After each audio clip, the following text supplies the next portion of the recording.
Hello everyone. इस part के start में हमें दिखाते हैं कि शीशी एक दफ़ा आती है यूहा के पास और उसे एक रिपोर्ट दिखाने लगती है जो यूहा ने बनाई थी, लेकिन उसमें कुछ इश्यूज थे। वो उसे कहती है कि इसे जल्दी रिजॉल्व कर दो और वो उससे बोलता है कि ठीक है, मैं तुम्हें ये जल्दी करके वापस कर दूंगा।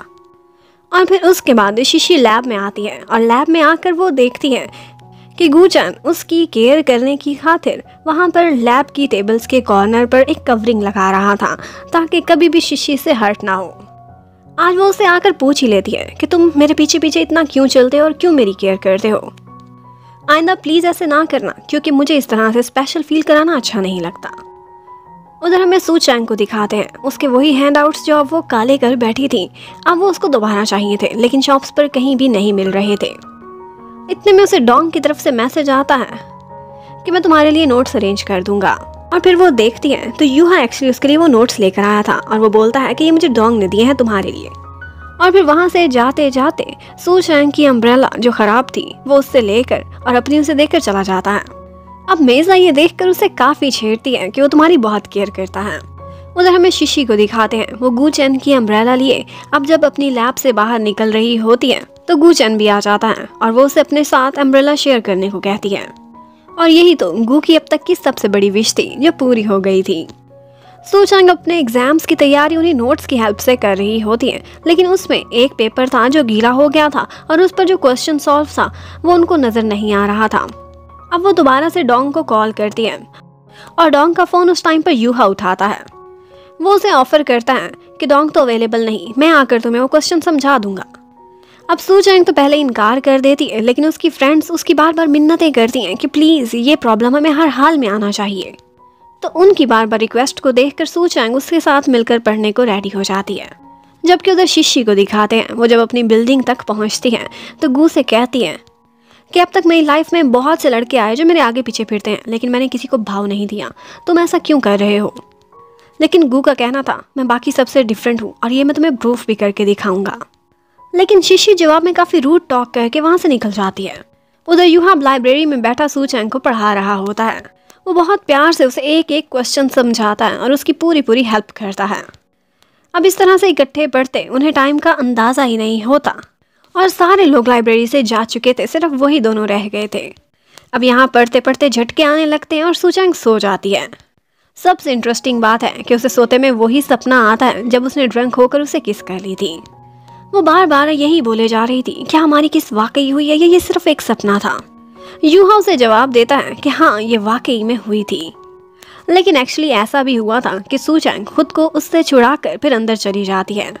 जब वो सो रही होती है तो ये मौका पाकर यूहा बहुत कुछ बोलता है जो वो उसके सामने नहीं बोल सकता था। वो उससे कहता है कि बचपन में भी मेरा बहुत दिल हर्ट हुआ था जब तुमने मुझे छोड़ किसी और से फ्रेंडशिप कर ली थी, और ये डर अभी तक मेरे दिल में है, इसीलिए मैं खुद को रोकता रहता हूँ कि तुम्हारे सामने कुछ भी एक्सप्रेस ना करूं।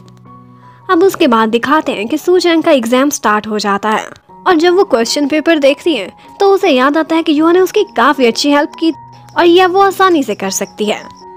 उधर यूहा को दोबारा से उस बाइक की कंपनी से कॉल आती रहती है कि आपने कब से वो बाइक परचेज की है लेकिन पिक क्यों नहीं कर रहे। अब वो सोचता है कि जाकर वो बाइक उठा ही लेनी चाहिए। उधर सू चैंग को दिखाते हैं वो एक कैफे पर लाइन में लगी हुई होती है कि वहीं पर ही वोंग भी आ जाता है और सू चैंग से जबरदस्ती कहता है कि प्लीज मुझे भी यहाँ से एक ड्रिंक दिला दो। और जब उसे अपना खाली बैंक अकाउंट दिखाता है तो सू चैंग को उस पर रहम आ ही जाता है। अब नेक्स्ट डे सू चैंग सीधी डोंग के पास जाती है और वही नोट्स उसे वापस कर उसकी बहुत थैंक्स करने लगती है। लेकिन डोंग हैरान था, उसने तो ये नोट्स पहले देखे ही नहीं थे, तो उसने बनाए कैसे होंगे।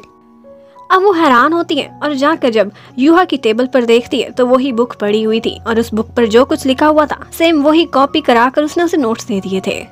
और इसके साथ साथ वो ये भी देखती है कि उसका दिया हुआ स्टिकी नोट यूहा ने कितना प्यार से संभाल कर रखा हुआ है। अब उससे थोड़ी थोड़ी स्पेशल फीलिंग आने लगी थी। उधर यूहा अब हॉस्टल के बाहर खड़ा हुआ होता है और सू चैंग के लिए उसने बाइक भी खरीदी हुई थी। जाफा वो ट्राई करने की बहुत कोशिश करता है, लेकिन उसका कहना था कि तुम्हारे वेट की वजह से ये पंक्चर हो जाएगी। और इसके साथ साथ एक और क्यूट जेस्चर भी करता है, उसकी बाइक पर प्यारे प्यारे से स्टिकर्स भी लगा रहा था। और फिर हमें दिखाते हैं कि गूचन और शीशी दोनों जब लैब में एक दूसरे के आमने सामने आते हैं तो शीशी उसे फुल टाइम इग्नोर कर रही होती है, जिसकी वजह से गू थोड़ा हर्ट हो जाता है। और उधर सू चैंग जब हॉस्टल के बाहर आती है तो यूहा उसे दिखाता है कि ये वही बाइक है जिसका मैंने उस दिन तुमसे जिक्र किया था, मैंने तुम्हारे लिए खरीद ली थी। अब इस तरह से वो बेचारा इतनी मुश्किल से कोई बात एक्सप्रेस कर रहा था कि बाकी सारे उसके फ्रेंड्स वहाँ खड़े उनको देख रहे होते हैं। और जीरान वो तो इतनी जेलस हो गई थी कि उनके बीच कबाब में हड्डी बनने के लिए आगे बढ़ती है, लेकिन किसी तरह से डोंग उसे घसीटता हुआ वहाँ से ले जाता है। और फिर सू चैंग जब अपनी फ्रेंड्स को वही बाइक दिखाती है तो सारे उसको देखकर बहुत खुश हो जाते हैं। मेजा उससे कहती है कि देखा युहा कितना स्वीट इंसान है, और तुम थी कि इसे बुरा भला कहती रहती थी। और वो उसे बहुत सारी विशेस भी देती है कि अब फाइनली तुम्हारी लाइफ में भी लव ब्लूम करने लगेगा। सू चैंग बस खुशी खुशी ये सारा कुछ सुनकर शर्माती रहती है। और फिर हमें दिखाते हैं कि लैब के सारे सीनियर्स खड़े हुए होते हैं एक पार्क में, और उन्होंने कुछ एक्सपेरिमेंट्स करने थे आंटीज पर। वो बार बार किसी न किसी तरह उन्हें अपने स्टॉल की तरफ अट्रैक्ट करते हैं, लेकिन कोई भी नहीं आ रहा था। तो वो 400 युआन की ऑफर भी रख देते हैं कि जो कोई भी हमारे साथ इस एक्सपेरिमेंट का हिस्सा बनेगा उसे पैसे भी दिए जाएंगे। लेकिन फिर भी दूसरे स्टॉल पर रश था, उनके पास कोई भी नहीं आता। जबकि सू चैंग उस समय अपने हॉस्टल में बैठी हुई होती है और बार बार डिफरेंट की चेन्स बदल बदल कर देख रही थी कि किस में उसकी चाबी ज्यादा सुंदर लगती है। ये बाइक उसे बहुत प्यारी थी। ऑफकोर्स युहा ने जो उसे युहा की तरफ से पहला गिफ्ट था। उधर लैब वाले सारे सीनियर्स परेशान थे क्योंकि उनके पास कोई आ ही नहीं रहा था। तो युहा हिम्मत करता है और एक्सरसाइज करती हुई एक आंटी के पास जाता है और उन्हें मनाने की कोशिश करता है कि वो उनके साथ एक्सपेरिमेंट करा लें। अब उनको अपनी रिसर्च का हिस्सा बनने की ऑफर दे रहा था, लेकिन इतने में वहां पर एक गार्ड आ जाता है और फिर युहा की दौड़ें लगी हुई थी क्योंकि उनके पास स्टॉल का परमिट नहीं था। उसी समय सू चैंग भी युहा को कॉल करती है, लेकिन आगे से जियाफा वो फोन उठाता है और इतने में वहां पर भगदड़ मच जाती है। और सू चैंग को यही सुनाई देता है कि सब वहां से अपना सामान लेकर भाग रहे हैं, वरना वो अरेस्ट हो जाएंगे। अब उन 5-6 लोगों ने अपनी पूरी स्पीड पकड़ ली थी और मुड़कर पीछे भी नहीं देखा था। अब वो 5-6 सीनियर्स इस तरह से भागते हैं अपना सामान लेकर कि जैसे दुनिया के सबसे बड़े चोर हों, और गार्ड अंकल उनके पीछे पीछे थे। वह अब किसी तरह से खुद को बचाकर वो एक जगह पर छुपे हुए होते हैं और जियाफा ऊंची ऊंची आवाजें निकाल रहा होता है। पकड़े न जाए तो सारे उसका मुंह बंद कर देते हैं। अब वहां से निकाले जाने के बाद वो एक और जगह पर अपना स्टॉल लगाकर बैठे हुए होते हैं, लेकिन फिर वही हाल था। यहाँ पर भी उनके स्टॉल में कोई भी नहीं आ रहा था।